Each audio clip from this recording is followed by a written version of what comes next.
Hello everyone, welcome back to my channel পৌশালীর রান্নাঘরে সবাইকে স্বাগত। তোমরা কেমন আছো বন্ধুরা?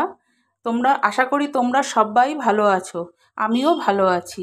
আমার আজকের রেসিপি দই পেঁয়াজ চিকেন। দেখো কিরম করে করছি আমি, চলো দেখো আমি কিরম করে করছি। চিকেনটাকে আমি আগে ম্যারিনেট করে নিচ্ছি দই দিয়ে। এখানে 500-র মতন চিকেন আছে। এই দেখো,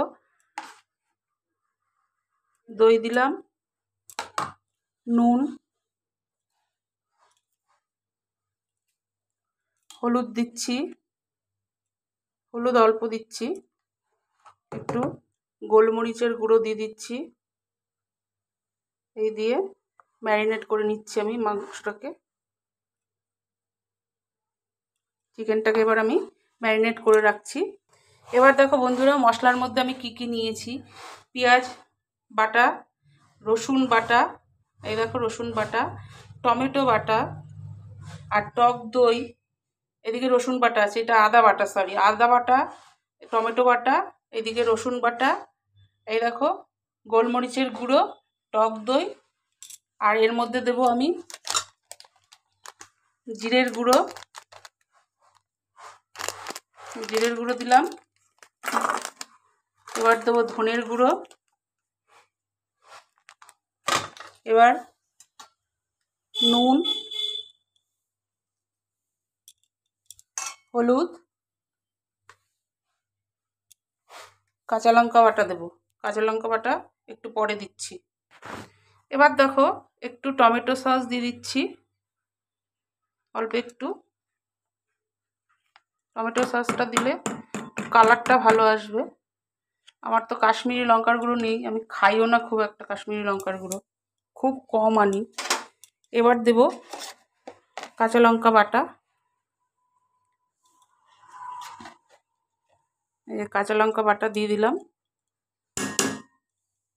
আর একটু দিয়ে দিই কাঁচা লঙ্কা বাটাটা, এই যে দিয়ে দিলাম। এবার দুটো কাঁচা লঙ্কা আমার জন্য দিয়ে রাখলাম, আমি যেহেতু একটু ঝাল ভালোবাসি। সব মশলাগুলো করে রেখেছি। এবার আমি গ্যাসে কড়াই বসিয়ে দিয়েছি, কড়াই আমার গরম হয়ে এসছে। কড়াইতে সাদা তেল দিয়ে দেবো। সাদা তেল দিয়ে এ দেখো আলু আমি কেটে রেখেছি, সাদা তেল দিয়ে দিলাম। এবার আলু কেটে রেখেছি, আলুগুলোকে আমি ভেজে নেব। তার মধ্যে একটুখানি তেলের মধ্যে সামান্য একটু নুন দিলাম, সামান্য হলুদ দিলাম, দিয়ে একটুখানি তেলটাকে ভালো করে একটু নাড়াচাড়া করে নিলাম। এবার তেলটা একটু গরম হলে আমি আলুগুলো দিয়ে দেবো। আলুগুলো তারপরে ভেজে নেব, তারপরে পরবর্তী স্টেপে ফিরে আসছি। এবার দেখো আলুগুলো আমি কড়াইতে দিয়ে দিয়েছি ভাজার জন্যে। এই পিঠটা একটা পিঠ ভাজা হয়ে গেছে, আরেক পিঠ উল্টে উল্টে দিয়েছি। এই যে দেখো ভাজা হচ্ছে আলুগুলো। এবারে এই মশলার মধ্যে আমি কিছু সিক্রেট মশলা দিয়েছি, সেগুলো হলো আলুর দমের মশলা, সবজি মশলা, মাছের মশলা, আর তার সঙ্গে আমি দিয়েছি ম্যাগি মশলা। সব একসঙ্গে দিয়ে মশলাটাকে আমি করে নিলাম।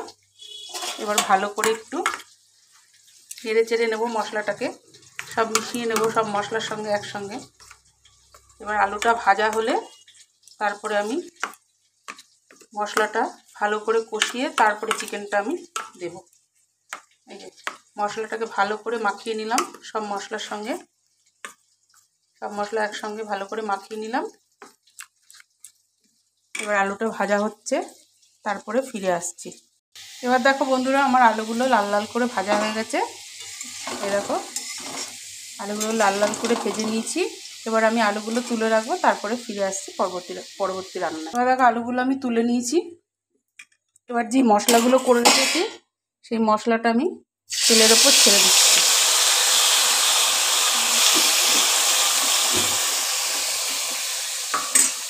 তেলের উপর দিয়ে দিলাম মশলাটাকে।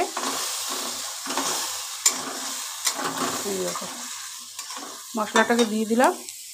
আচ্ছা, এবার আমি দেবো দুটো তেজপাতা, একটা দারচিনি, তিনটে এলাচ, তিনটে লবঙ্গ, তোমরা হয়তো ভাবতে পারো যে আমি কেন আগে তেলে এগুলো দিয়ে ভাজলাম না।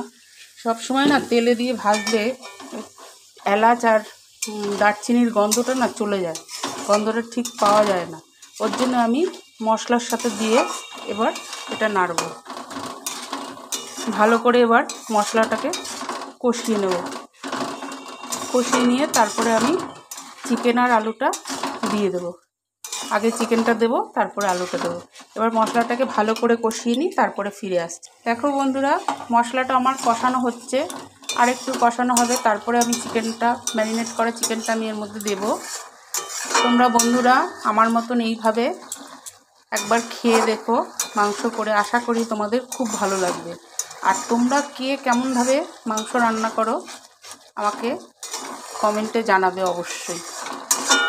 আর কে কোথা থেকে ভিডিওটা দেখছো সেটাও আমাকে কমেন্ট করে জানাবে। নতুন বন্ধুদের অনুরোধ রইল চ্যানেলটিকে সাবস্ক্রাইব করার জন্যে, পাশে থাকা বেল আইকনটি প্রেস করার জন্যে, আর একটা লাইক কমেন্ট শেয়ার করার জন্যে। এই দেখো মশলাটা এখনও আরও কষানো হবে, তারপরে ফিরে আসছি পরবর্তী স্টেপে। এবার দেখো মশলাটা আমার কষানো হয়ে এসছে। এবার আমি ম্যারিনেট করা চিকেনটাকে আমি এর মধ্যে দিয়ে দিচ্ছি, মশলার মধ্যে দিয়ে আবার কষাবো ভালো করে। এই যে দিয়ে দিলাম। এবারে আমি মশলার সাথে চিকেনটাকে ভালো করে কষিয়ে নেব। দারুণ সুন্দর স্মেল বেরিয়েছে বন্ধুরা মশলাটা দিয়ে। আশা করি খেতেও হয়তো ভালো হবে। আমি একটু চিনিও দিয়ে দিয়েছি মশলাটা কষানোর সময়, তোমাদের দেখানো হয়নি সেটা। এই যে এবার চিকেনটা দিয়ে ভালো করে মশলাটার সঙ্গে কষিয়ে নিতে হবে অনেকক্ষণ ধরে, তারপরে ফিরে আসছি পরবর্তী স্টেপে। আচ্ছা বন্ধুরা, এর সঙ্গে আমি আলু ভাজাগুলোও দিয়ে দিলাম, আলুগুলোও কষিয়ে নিই এর সঙ্গে, এরপরে ফিরে আসছি। দেখো বন্ধুরা, আমার কষানো হয়ে গেছে মাংসটা। দেখো তেল ছেড়ে দিয়েছে মশলা মাংসের গায়ে দিয়ে। এবার আমি জল দিয়ে দেবো। একটু কষানো হয়ে গেছে। এবার আমি যে ম্যারিনেট করে রেখেছিলাম যে বাটিটার মধ্যে, সে বাটিটা ধুয়ে একটু জলটা দিয়ে দিলাম।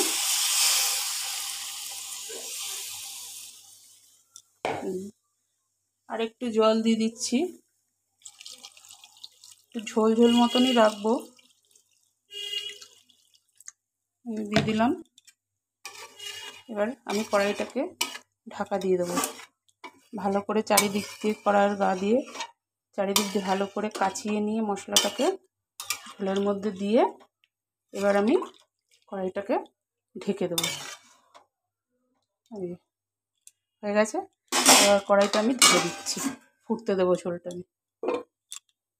দেখো বন্ধুরা, ঝোলটা ফুটে উঠেছে, আরও ফুটবে। এখনও চিকেনগুলো একটু সেদ্ধ হবে, আলুটা সেদ্ধ হবে, তারপরে আমি ঝোলটা একটু শুকালে তারপরে আমি গ্যাসটাকে অফ করে দেবো। অফ করে দিয়ে গরম মশলা দেবো। গরম মশলা দেবো না, আজকে দেবো বিরিয়ানি মশলার মধ্যে। দেখো ঝোলটা ফুটছে, পরে ফিরে আসছি। এই দেখো বন্ধুরা, ঝোলটা অনেকটা টেনে এসছে, আর দেখো আলুও সেদ্ধ হয়ে গেছে।